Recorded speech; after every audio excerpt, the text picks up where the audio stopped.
The story we are going to talk about today could have remained just another unsolved case. The police were powerless, but there was one more person who could not allow the criminal to go unpunished.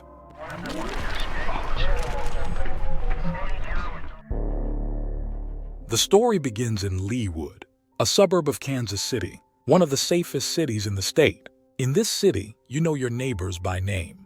And one of the residents of this city was a girl named Alexandra, or as others called her, Allie Kemp. In 2002, during the summer holidays of her first year at university, 19-year-old Allie came to her hometown of Leawood to stay with her parents and spend time with her friends and boyfriend. Allie had been friends with Phil since school and had been dating him for 5 years by that time. She got a part-time job at a public swimming pool where her boyfriend and brother already worked. July 18, 2002, Allie came to work at 2 p.m. and relieved her boyfriend. She was supposed to work until she was 5 p.m., after which her younger brother was supposed to replace her. Allie's brother Tyler arrived at work at 5 p.m., but to his surprise did not find his sister anywhere on the premises. In the back room, he found Allie's phone and purse, which puzzled the guy. At 5:15 p.m., Tyler called his father and said his sister was nowhere to be found. Allie's father, Roger, immediately dropped everything and went to Allie's place of work. They walked around the entire territory and almost all the rooms. Only the pump room remains. There on the floor, a leg was sticking out from under a piece of tarpaulin. Throwing back the tarpaulin, the father discovered the body of his daughter, Allie. Roger did everything he could to help her until the ambulance arrived. But unfortunately, the girl was pronounced dead almost immediately. The room in which the girl's body was found was a wild mess. Things were scattered chaotically. This led the police to believe that there had been some kind of fight in the room. Probably the girl was trying to fight off the criminal. This was later confirmed by the fact that some of the fingers on her hands were broken. The girl herself was very badly beaten. There was a huge amount of blood on the floor, which was believed to have mostly flowed from a wound on the back of the girl's head. And on the girl's neck there were marks, presumably from a rope, because despite the severe beatings, it was strangulation that caused her death. But unfortunately, the murder weapon was not found at the crime scene. One of the odd things for the police at the scene was that there was an open tube of ointment lying on the floor next to the body.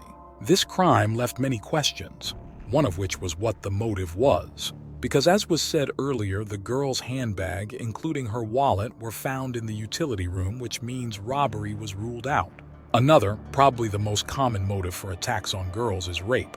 But as it was later established, Allie was not subjected to sexual violence. The absence of either of these two motives made the crimes very strange. Usually in any kind of murder, the first person to be suspected is the victim's partner.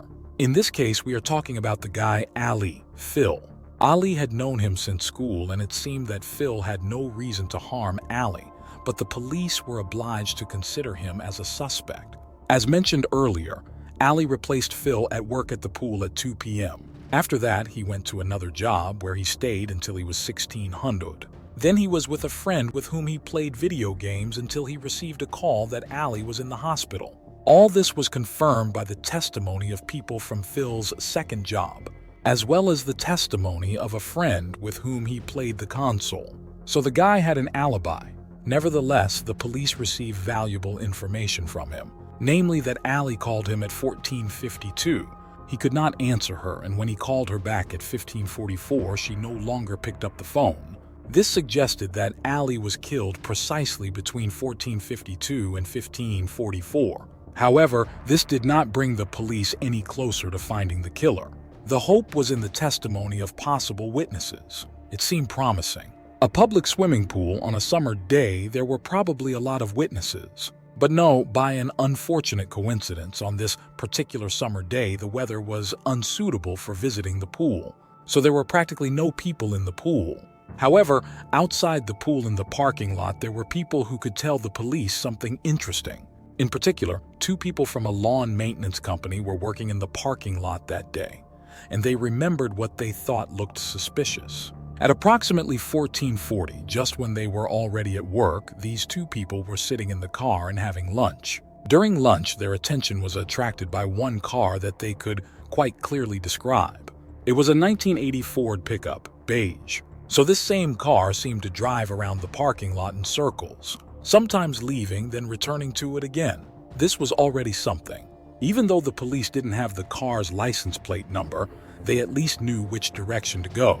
The police received even more valuable information from one of Allie's friends. According to her, that day she came to the pool at approximately 15:15 to meet and talk with Allie. Ali wasn't outside, so she took a whistle and blew it loud enough for Allie to hear her and come over. Suddenly she saw a man coming out of the pump room. It seemed like he was scolding someone. The friend decided that it was Allie's boss who was making some complaints about her work and thought that it was not worth aggravating the situation with her presence. That's why she left without meeting Allie. It became clear that this was Allie's killer. Luck was that his friend remembered his appearance well and was able to draw an identikit. Signs of the wanted car and an identikit of the area were shown on local television. The police have received a huge number of phone calls from citizen chairs about who it could be, but all these people were not involved in the criminal matter. Meanwhile, the laboratory established that the bloodstains on the seized tube of ointment did not belong to Allie, which means it was the blood of a criminal. Thus, the police obtained his DNA. But unfortunately, there was no such DNA in the U.S. database. In parallel with the search for the police, Allie's father conducted his own investigation. He tried to attract the media and ended up with his story on a very popular television program about America's Most Wanted. There, a sketch of the criminal was shown to the whole country. The police received many calls about alleged identikit identities, but for various reasons they all could not be the ones who committed the crime. So, in the absence of progress in the case and no new suspects, 2 years passed. The police's interest in solving this case began to fade. But not the interest of Allie's father. Roger sent out an identikit of the criminals to newspapers and walked the streets and pasted this portrait everywhere he could. One day, at the entrance to the city, he saw a large advertising billboard, and the thought flashed through his head that a huge number of people passing here saw it. In March 2004, he called the advertising company and told his story. "How much will it cost to place an identikit on an advertising banner?" "For you, Mr. Kemp, it will be free," they answered him. Thus, 8 billboards were installed on highways in the Leawood area, which are viewed by about 10,000 people daily. The police again received calls about alleged criminals. Most often, the name of Ted Hoover appeared in them. The police's suspicions increased when they learned that Ted Hoover owned a beige Ford pickup truck and worked in the swimming pool service industry. The police came to his house and told him about their suspicions, which Ted, of course, denied. Then they asked him to give a DNA sample, to which he said that he should consult his lawyer. Huber's lawyer told police his client was refusing to take a DNA test. Then the police had to get a court order to force a DNA test. This took several days, during which time Hoover disappeared from the city. Neither Hoover nor his belongings were in the house where the police initially went. It became clear to everyone that Hoover was the killer, but while the police had no idea where to look for him, Allie's father Roger decided to try the same method that helped him get on Hoover's trail. He suggested that Hoover could be located in 8 states located around Kansas. He applied for large advertising banners in each of them. He ordered about 500 advertisements that featured Hoover's photo. In other states, it was no longer free for him. He spent about $100,000 on such an advertising campaign, collecting all his savings and selling the house in which he lived with his family for 20 years.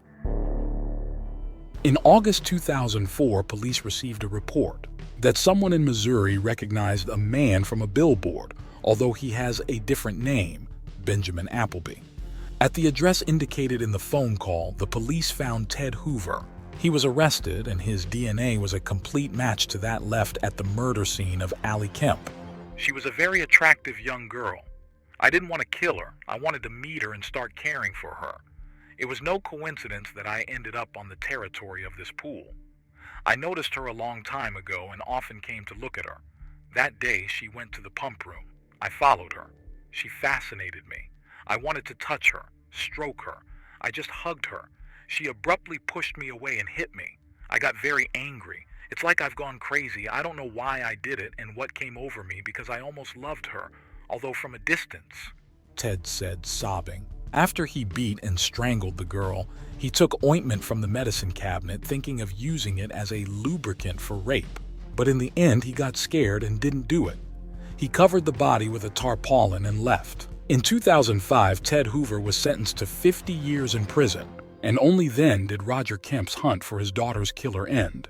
What do you think of this story? Thank you for your attention. Subscribe to the channel and click on the bell so as not to miss new videos.